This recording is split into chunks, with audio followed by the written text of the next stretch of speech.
Hey, this is Ryan from the Black Dahlia Murder, and welcome to GuitarMessenger.com.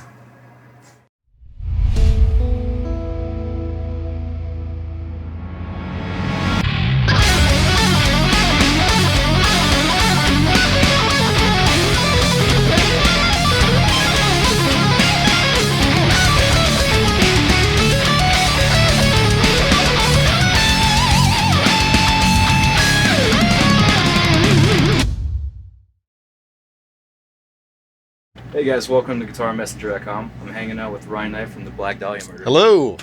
You're from Georgia, you live in Chicago. Black Dahlia Murder is from Michigan. Detroit, yep. Yeah, so what are the different scenes like for you? How would you compare them? Chicago is, I think it has one of the best metal scenes in the country. Like, I've never played a bad show in Chicago, even from like when I was in Arsis back in those days, like, never played a bad show. So I think Chicago's definitely got one of the best just like metal scenes. It's, Detroit's like, I don't want to say it's bad. It's more like hit or miss there. You know, we've played some shows there where it's like been kind of slack, but at the same time we played shows there where it's like, I think in 2010 we played one of our biggest hometown shows. It was like 700 something people. Like, so that was really cool. And Atlanta is always really good. I think Atlanta, for especially like the South in general, is probably like, I think one of the best sort of markets you can play. So yeah, I think all cities, I think all of them, I don't think any of them are bad, you know. They'll have their strong points, even though like Detroit might not be on all the time, you know. So you just mentioned you were playing with Arsis before you joined up with Black Dahlia. So what was that transition like? Because I understand you were still active with Arsis when you switched over. So what was that like? It was pretty easy, honestly. Like that time in my life, my daughter was just about to be born, and I was thinking about quitting Arsis anyway, just because there was just stuff going on in the band. Like, we couldn't keep a drummer, and stuff wasn't going good at the time. And the transition going from Arsis to Black Dahlia, was pretty easy. Like, we had just toured with Black Dahlia in the spring of that year, which is May of 2008. So I kind of gotten to know the Black Dahlia guys then. I was on my way to one of my last Arsis band practices, and Mark Lewis, who some people, producer, Audio Hammer, Mark Lewis called me up and was like, "Yo, Ryan, Black Dahlia needs a new guitar player." And I said, "Call Brian, tell him I'll do it." And that was pretty much that. So, that's awesome. But I think the transition was really easy. You know, it's not like the two bands aren't that much different. You know, so it's cool. So how has your role changed over the years, like since you first got into the band in 2009 up until now? When I first joined in 2009, it was more like most of Def Lorate had already been written. So I came in as just like pretty much for just like a lead guitar player, like to handle all the leads. And I ended up writing like a couple tracks on it. But so when we got to Ritual, it was more like, that was when I got to write more. And that was when me and Brian pretty much took that album and we split up the writing. So he kind of wrote half of it and I wrote half of it. And then Everblack has been kind of like the same way. So basically since Def Lorate, I just kind of feel I've been able to implement a little bit more of my style, both like writing and lead wise, I guess. So it's been cool. I think every album gets better for me, at least, like feel a little bit more comfortable, you know. As far as your lead style goes, who would you describe are some of your key influences that make up your sound? I think like the key guys, I'm not saying I sound like Eric Johnson. I don't really think I take that much influence from him, but Eric Johnson was like really one of the first guys that just really like showed me the level that you can, you know, play guitar at. Yeah. From then on, Michael Romeo from Symphony X is and still is. Richie Kotzen's a huge one. Emil Wursler, who I've known Emil for like 10 years, and ever since I've known that, I met him, I think we met each other when we were like 19, ever since I met that guy. Oh, wow. Emil's always been incredible to me. So Emil, Pear, Nelson, I mean, I think I discovered his playing in like 2006.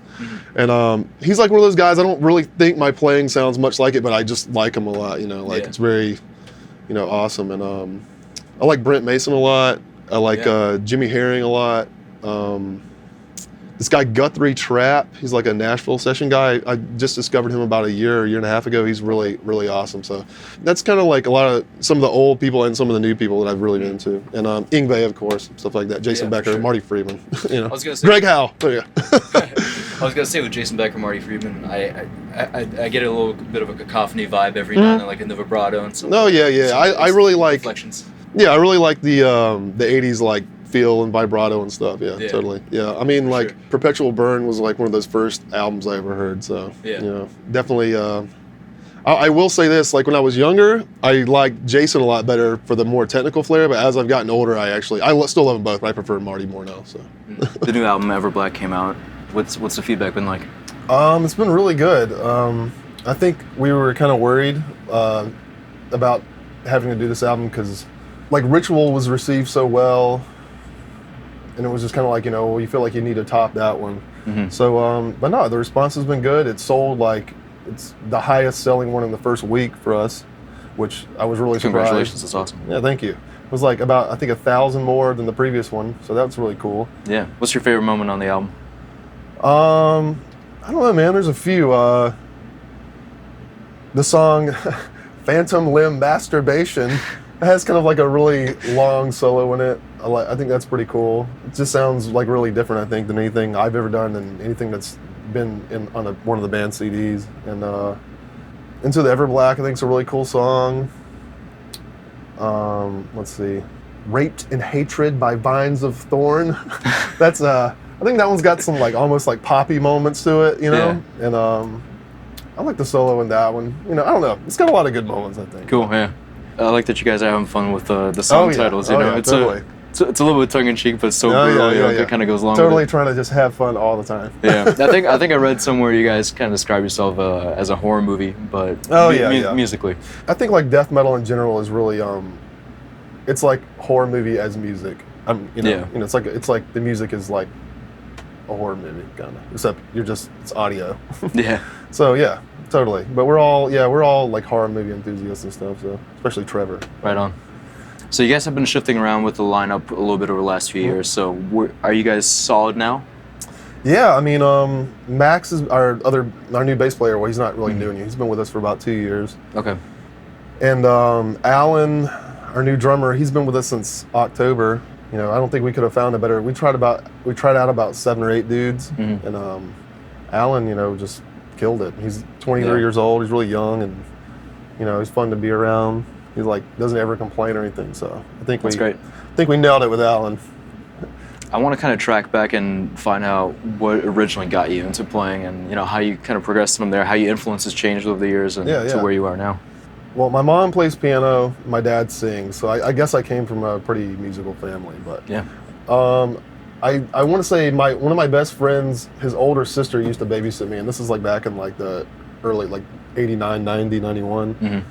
So I think just having her around, like blasting MTV all the time, which played videos and music, Guns N' Roses and Black Crowes and Bon Jovi and all that stuff that was on, like seeing that like really just make me want to play guitar. And I think I picked up the guitar for the first time in about 90 or 91.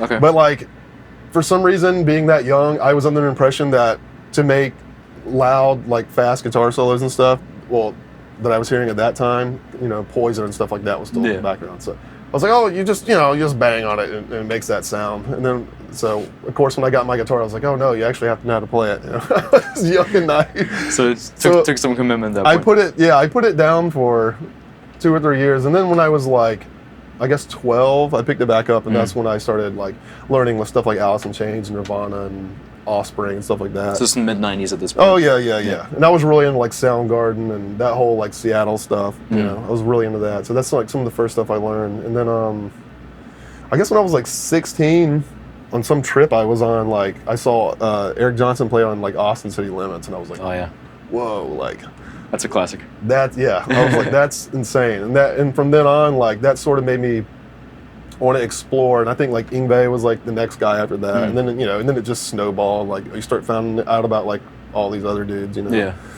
So yeah, and then I guess from the time I was like 17 or 18 to the time I was about like 22 or 23, I just, I went to college briefly, and I just was woodshedding, just like, practicing like technique and stuff like that. Music college? No, I didn't go to music college. Okay. I was like just in college for, I don't even remember what I was going for. I think I was originally going to go for music, but I ended up going for like journalism or marketing. I don't know, something.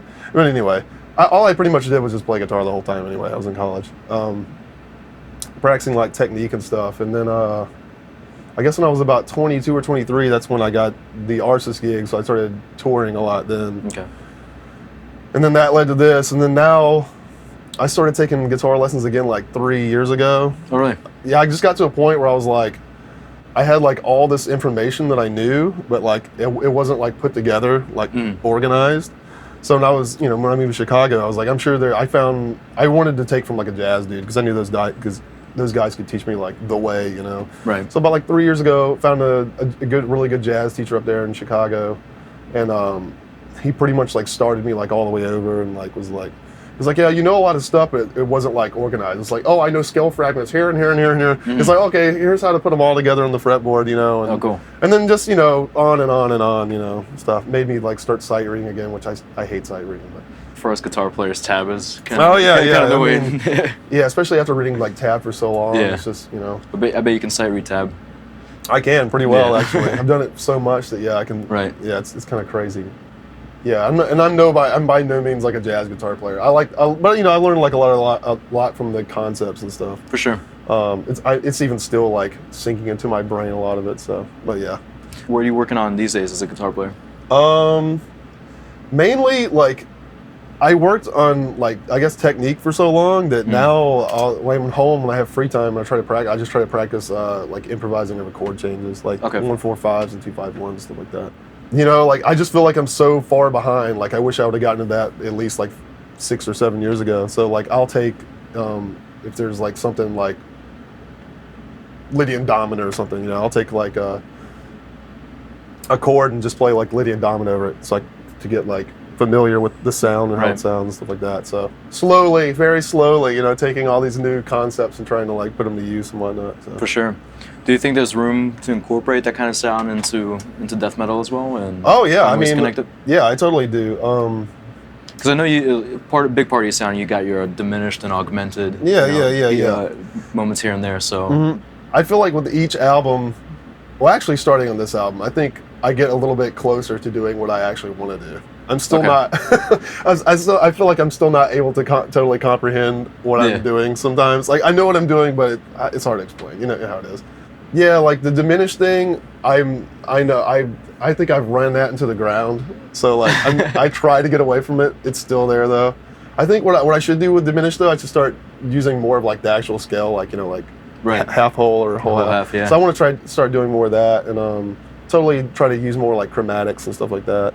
Yeah, and I like melodic minor a lot. I really like the sound of that scale and like some of its modes, Yeah. So it's also so really underutilized. It really is. It really is. I mean, there's some guy like Pear and some guys. Yeah. I think maybe the Faceless. It sounds like they use that sometimes. No, I love all that stuff. I think there's way more room for use in death metal, and I'm not going to be the one to frontier it, but. Other people will be, and I will follow suit. Is that kind of the sound that you're going for in your head? You mentioned right now you're not where you want to be. Yeah. So is that what you're reaching for? Is incorporating more of those? Different sounds. Right. Like I want to start using. I guess just more like stuff that you don't hear, like melodic minor, and like Lydian dominant, like I said. Yeah. And instead of like just hearing like major 7 sound, like maybe major 7 sharp 5 sounds, stuff like that. Just stuff that you generally don't hear in metal. I would love it if I could totally just like play country music, but in death metal. I know that I know that major pentatonic and sometimes dominant scales just sound weird, but hey man, Dimebag did it to an extent. Emil does it. He did, yeah. So there's ways to do it. I'm still searching for what I want to do with it though. But. Yeah. It's not very evil sounding most times. Yeah, it's not. But you know what? It's kind of weird. Like a lot of times, there's a lot of people like, man, like Ryan's sound is just like it's not like dark enough for the band. So I mean, I'll admit, I'll be the first to. My ear, for whatever reason, it gravitates more to like major sounds and minor sounds for whatever reason. Yeah. A lot of times, I don't know. That's what my ear wants to hear. Maybe part of that maybe is growing up in the South. Yeah, maybe I don't know. You get a little bit more country, a little bit more classic rock down there. Yeah, I don't know. It's weird how you'll see the South, they use like major pentatonic, but then when you go north, Chicago, Blues and stuff, it's all minor pentatonic. Right. It's weird.